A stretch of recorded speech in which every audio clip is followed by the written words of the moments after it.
नामक द्वीप जो सर्पों का रहने का एकमात्र स्थान है, उस स्थान पे भेज दिया जाए, क्योंकि उस जगह पे पहरेदार भी लगे हुए हैं कि कोई भी यहाँ आकर के यहाँ का जल न पिए, क्योंकि यहाँ का जल विषैला है। अब श्याम सुंदर श्री कृष्ण जो लीला पुरुषोत्तम है, बहुत ही प्यारी लीला करते हैं।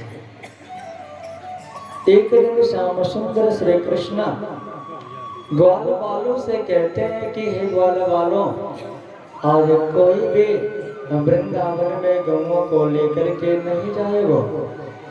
आज तो हम सब चलेंगे कहाँ? तो जमुना जी के तट पे। आज जमुना जी के तट पे हम सब गौओं को चराने के लिए चलेंगे और वहीं पे खेलेंगे। कन्हैया कहते हैं कि कन्हैया जब कहते हैं ग्वाल वालों से, तो ग्वाल वाल कहते हैं कन्हैया जय साहब कहिए। ऐसे में क्या करते हैं, अब ग्वाल वाल और कन्हैया और गौओं को लेकर के चल पड़ते हैं वही जमुना जी के तट पे। तो जब यमुना जी के तट पे पहुंचे तो श्याम सुंदर श्री कृष्ण ग्वाल बालों को संबोधन कर कहते हैं कि हे ग्वाल बालों, तुम सब मेरी बात ध्यान से सुनो। हाँ, कौन सी बात? बोले देखो, आज हम सब एक खेल खेलते हैं। कौन सा? तो एक गेंद बनाते हैं और गेंद को बना करके कहते हैं कि देखो, इस गेंद को फेंकने का कार्य करेंगे एक दूसरे की ओर, परंतु इस गेंद में एक शर्त है, इस खेल में एक शर्त है। कौन से? जिसके हाथ से ये गेंद जमुना जी में जाएगी, उसी को जमुना जी से निकाल करके लाना पड़ेगा। ग्वाल वाले कहते हैं कन्हैया ठीक है। और इस प्रकार श्याम सुंदर श्री कृष्ण एक तरफ होते हैं, आधे ग्वाल वाल इनकी तरफ हैं, आधे ग्वाल वाल एक तरफ हैं, आपस में बड़े प्रेम से खेल रहे हैं। एक और ग्वाल वाल और एक और कन्हैया है। कन्हैया गेंद को प्रेम से फेंकते हैं, ग्वाल वालों के पास में जाता है, और ग्वाल वाल फेंकते हैं, कन्हैया के पास में आता है। इस प्रकार खेल चल ही रहा होता है कि श्याम सुंदर श्री कृष्ण गेंद को नचा करके फेंक देते हैं काली दह में, जहाँ पे कालिया नाग रहता है। अब श्याम सुंदर श्री कृष्ण कहते हैं ग्वाल वालों, अभी मैं गेंद को लेकर के आता हूँ। मानो गेंद तो एक बहाना है, उनको तो वो कार्य सिद्ध करना है जिस कार्य से लोगों का कल्याण हो सके, लोगों का भला हो सके। कौन सा कार्य है? तो जो जमुना जी का जल विषैला हो चुका है, दूषित हो चुका है, ऐसे जल को निर्मल करना है, ऐसे कालिया से कालिया को निकालना है। तो श्याम सुंदर श्री कृष्ण कदम के पेड़ के ऊपर चढ़ जाते हैं। ग्वाल बाल मना करते हैं कन्हैया मान जाओ, मत जाओ, क्योंकि वहाँ का जल विषैला है, वहाँ पे 101 फुट वाला कालिया नाग रहता है। कहते हैं कि उसका जल इतना विषैला है कालिया देह का कि भाप लग जाने के कारण तत्क्षण मृत्यु हो जाती है। कन्हैया कहते हैं ग्वाल बालों, तुम सब तनिक भी चिंता मत करो, अभी मैं गेंद को लेकर के आता हूँ। ऐसे में श्याम सुंदर श्री कृष्ण कूद पड़ते हैं जमुना जी में। कूदे जमुना में कन्हैया लेके मुरली। कूद पड़ते हैं श्याम सुंदर श्री कृष्ण जमुना में, और जैसे ही कूदते हैं काली दह में, उसी समय वो पहुंच जाते हैं कहाँ? जहाँ पे 101 फुट वाला कालिया नाग आराम कर रहा है, विश्राम कर रहा है, और उनकी जो पत्नियां हैं, नाग पत्नियां हैं, वो चमन डुला रही हैं। अब नाग पत्नियों ने जब देखा कि इतना सुंदर बालक जिनकी मोहिनी सी सूरत है, मंद मंद मुस्कान है, और जिनके बाल घुंघराले हैं, जिन्होंने अपने गले में वैजंती माला को धारण कर रखा है। वैजंती और माल विराजे, चंदन अगर चढ़ाए। जो वैजंती को अपने गले में धारण किए हुए हैं, ऐसे ये कौन है जो हमारे इस लोक में आए, हमारे पास में आए, मृत्यु के मुख में आए? कौन बालक है? नागपत्नियां देखती हैं श्याम सुंदर के रूप को तो मोहित हो जाती हैं। कहते हैं, बालक तुम कौन हो और यहाँ पे क्या करने के लिए आए हो? पुनः यहाँ से वापस लौट करके चले जाओ, क्योंकि हमारे पति अभी सोए हुए हैं। यदि ये जग जाएंगे तो ये तुम्हें जीवित नहीं छोड़ेंगे, इसलिए तुम हमारी बात को मानो और यहाँ से चले जाओ। श्याम सुंदर श्री कृष्ण कहते हैं कि नहीं, मैं तो यहाँ पे आया हुआ हूँ कालिया नाग का मान मर्दन करने के लिए, उसको जमुना जी से निकालने के लिए, इसलिए इसको निकाले बगैर मैं नहीं जाऊंगा। वे नागपत्नियां क्या जाने कि ये तो ब्रह्म है, ये तो परमात्मा है। उन्होंने कहा कि देखो बालक, तुम दिखने में तो बहुत सुंदर हो, हम नहीं चाहते हैं कि तुम्हारी मृत्यु हो, क्योंकि तुम्हारा स्वरूप बड़ा लुभावना है, आकर्षण करने वाला है। इस प्रकार नागपत्नियों को वो अपना परिचय देते हैं। कहते हैं कि देखो, मैं गोकुल का ब्रज का रहने वाला हूँ, मेरा नाम कृष्ण है। परिचय दे रहे हैं, और मैं नंद का लाला हूँ। इस प्रकार यहाँ पे मैं आया हूँ इसका मान मर्दन करने के लिए, इसको जमुना जी से निकालने के लिए।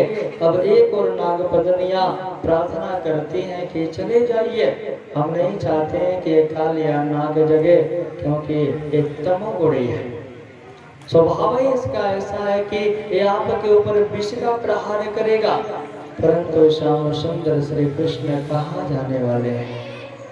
ऐसे कन्हैया उसी समय उस कालिया नाग के पूंछ के ऊपर अपने पांव को रखते हैं, और जैसे ही पांव को रखते हैं, अब तो कालिया नाग की निद्रा खुल जाती है, टूट जाती है, और भयंकर फणों को वहीं पे वो खोल करके खड़ा हो जाता है और कहता है कि कौन दुष्ट है जो मुझे अर्धनिद्रा से जागृत करने का प्रयास किया।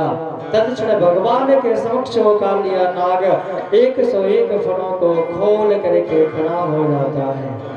जोरों जोरों से वो फुफकारे मारने लगता है, और कृष्ण को देख करके कहता है, दुष्ट बालक, तो मुझे जागृत करने का प्रयास किया। उसी समय भगवान के ऊपर वो विष का प्रहार करने लगता है। कन्हैया उसके विष के प्रभाव से बचते हैं, एक और उनसे युद्ध करते हैं, अपनी कला का प्रदर्शन करते हैं। ये जिस जिस फणों से वो कृष्ण के ऊपर विष का प्रहार करता है, कन्हैया उससे बचने का प्रयास करते हैं। लीला पुरुषोत्तम हमारे कृष्ण, अब दोनों में भयंकर युद्ध होता है, दोनों में। परंतु भगवान उससे बचने का प्रयास करते हैं। अब एक क्या करता है कि अपने पास में उनको बांध लेता है, भगवान के ऊपर विष का प्रहार करने का प्रयास करता है, परंतु विफल हो जाता है।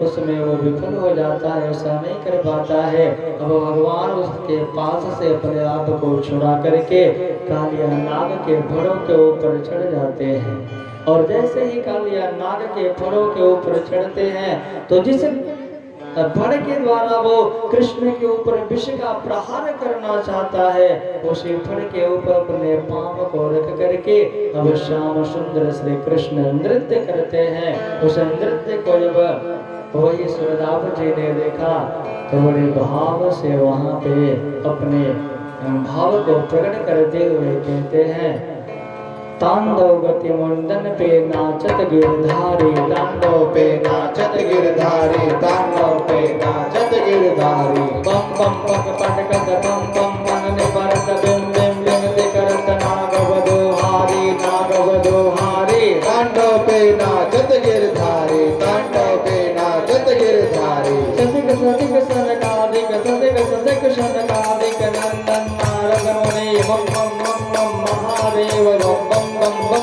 बलिहारी बम बम बम बलिहारी तांडव पे नाचत गिरधारी तांडव पे नाचत गिरधारी विविध विविध विद्याधर विविध विविध विद्याधर दंदन देव सकल गंगन वन गंधर्व नाचत देतारी नाचत देतारी तांडव पे नाचत गिरधारी तांडव पे नाचत गिरधारी सूरदास प्रभु की मारे सूरदास प्रभु की मारे की किन हुन जाने चंदन चरण परस निर्भय क्यों काले निर्भय क्यों काले तांडव पे नाचत गिरधारी तांडव पे नाचत गिरधारी तांडव तांडव तांडव पे नाचत गिरधारी तांडव पे नाचत गिरधारी तांडव पे नाचत गिरधारी बम बम पग पट गज बम बम बन विपरत बिन बिन बिन चिकरत नागव दुहारी नागव दुहारी तांडव पे नाचत गिरधारी तांडव पे नाचत गिरधारी सलिक सदिक संकादिक नंदन नंदन नारद मुनि बम बम बम बम महादेव बम बम बम बलिहारी बम बम बम बलिहारी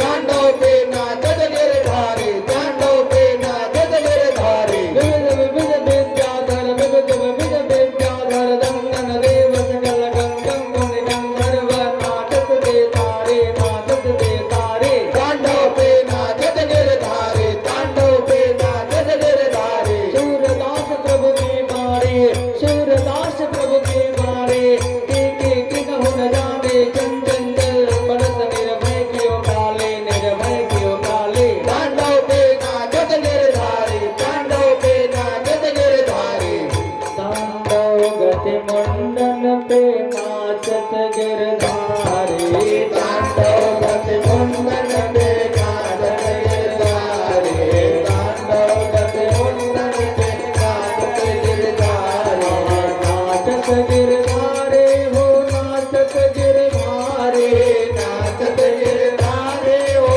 नाचत गिरधारी तांडव गति मंडन पे नाचत गिरधारे तांडव गति मुंडन पे नाचत गिरधारी तांडव गति मुंडन पे नाचत गिरधारी बम बम पग पट गज बम बम बम मन में परत बम बम बम बम मन बजत बम बम बम बजत परत बिन बिन बिन बिन से करत नागव दुहारे तांडव गति मुंडन पे नाचत गिरधारी तांडव गति मुंडन पे नाचत गिरधारी तांडव गति मुंडन पे सदग संकादिक मंडन नारद मुनि नगर गरुड़ संकादिक नंदन नारद मुनि बम बम बम महादेव बम बम बलिहारी तांडव गति मुंडन पे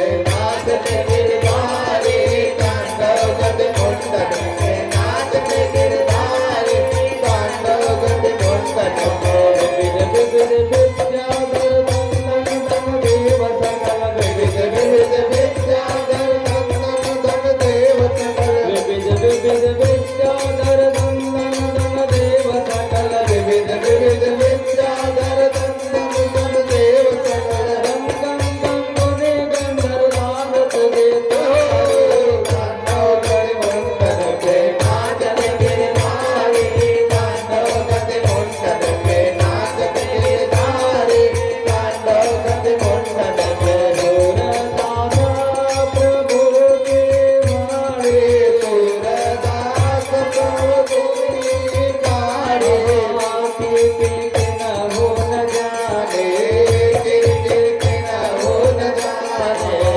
चंदन चरण परत निर्भय क्यों काले चंदन चरण परत निर्भय काले चंदन चरण परत निर्भय क्यों काले चंदन चरण परत निर्भय काले तांडव गति मंडन पे नाचत गिरधारी तांडव गति मुंडन पे नाचत गिरधारी तांडव गति मुंडन पे नाचत गिरधारी तांडव गति मुंडन पे नाचत गिरधारी तांडव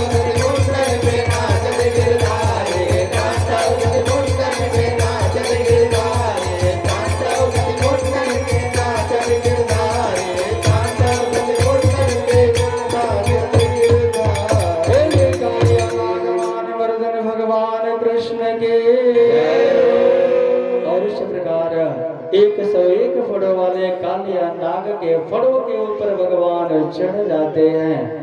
जैसे ही कालिया नाग अपने फड़ों के द्वारा भगवान के ऊपर विष का प्रहार करता है, उसी फड़ के ऊपर भगवान चढ़ करके नृत्य करते हैं। पम पम पग फटकत फम फम फन निबरत।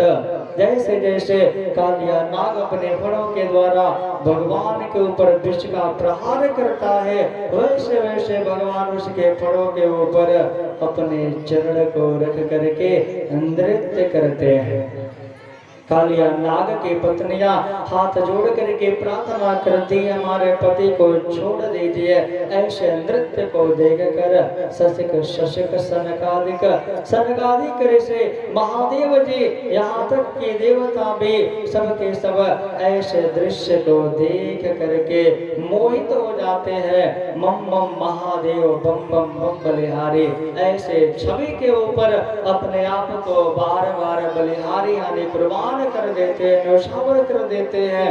वही विद्याधर, वही देवतागण सबके सब भगवान के लीला में सम्मिलित हो जाते हैं, ताल में ताल दे करके नृत्य करते हैं। सूरदास जी कहते हैं कि भगवान के इस लीला को समझने के लिए विवेक की आवश्यकता होती है। सूरदास प्रभु की बाणी की किन्हु न जाने, ऐसे ब्रह्म ऐसे कृष्ण कौन सी लीला करते हैं, प्रेम में लीला किस प्रकार से करते हैं, उस लीला को कोई समझ नहीं सकता। चंचन चरण परत निर्भय कियो काले, बल्कि कालिया नाग को मारने के लिए भगवान उनके फड़ों के ऊपर नहीं चढ़े, कालिया नाग को निर्भय करने के लिए उसके फड़ों के ऊपर चढ़ करके भगवान नृत्य करते हैं। ऐसे कालिया नाग जिसके फड़ों के ऊपर भगवान का चरण पड़ता है तो जब अहम भाव होता है तमोगुण के कारण, अब जिस जिस फल के ऊपर भगवान का चरण पड़ता है उसी समय वो मूर्छित हो जाते हैं, गिर पड़ते हैं। हाथ जोड़ करके नाग पत्नियां प्रार्थना करते हैं, त्राहि माम, भगवान उनका कल्याण करते हैं और पुनः नाग को वैसे के वैसे जीवित कर देते हैं, पुनर्जीवित करते हैं। इसका तात्पर्य यह है कि जो मूर्छित होकर के गिर पड़ा था भगवान उनके ऊपर अनुग्रह करते हैं, कृपा करते हैं, ठीक हो जाता है। अब प्रभु के चरणों में प्रार्थना करते हैं, प्रभु हम तो जन्मजात तमोगुणी हैं, तमोगुण का स्वभाव होने के कारण बात बात पे क्षण प्रति क्षण हमारे भीतर अहम भाव आना ये तो अनुचित नहीं है, ये तो उचित है क्योंकि हमारा स्वभाव है। परंतु हे प्रभु आज इसी स्वभाव के कारण आपका साक्षात्कार हुआ, आपने हमारे भीतर बैठे हुए अहम भाव को नष्ट कर दिया। पुष्पमाला अर्पण करते हैं, बड़े प्रेम से प्रभु से प्रार्थना करते हैं। भगवान कहते हैं, कृष्ण कहते हैं कि हे नाग तुम अपने परिवार सहित इस जमुना जी को छोड़ करके चले जाओ, क्योंकि तुम्हारे विष के प्रभाव से जमुना जी का जल दूषित हो गया है। अगर इसका कोई पान करता है तो तत्क्षण उसकी मृत्यु हो जाती है। हाथ जोड़ करके प्रार्थना करते हैं, कालिया नाग प्रभु यहाँ पे मैं केवल गरुड़ देव के भय से आया हुआ था और यहाँ से यदि मैं निकल करके जाऊंगा तो गरुड़ देव मुझे छोड़ेगा नहीं। भगवान कहते हैं कि अब गरुड़ देव भी तुम्हें प्रणाम करेंगे, क्योंकि तुम्हारे मस्तक के ऊपर मेरे चरण चिन्ह पड़ चुके हैं। इस प्रकार भगवान के चरणों में प्रार्थना करते हुए कालिया नाग अपने सब परिवार सहित उस जमुना जी को छोड़ करके चला जाता है समुद्र में रमणक नामक द्वीप में, जहाँ सर्पों का रहने का एकमात्र स्थान है। मेरे प्यारे भक्त प्रेमियों, एक कालिया नाग जो द्वापर के अंत में आया 101 फड़ों वाला था, भगवान उसका मान मर्दन करते हैं। एक कालिया नाग का भगवान मान मर्दन करते हैं और एक अहंकार रूपी कालिया नाग हमारे भीतर बैठा हुआ है, न जाने कितने फड़ों वाला है।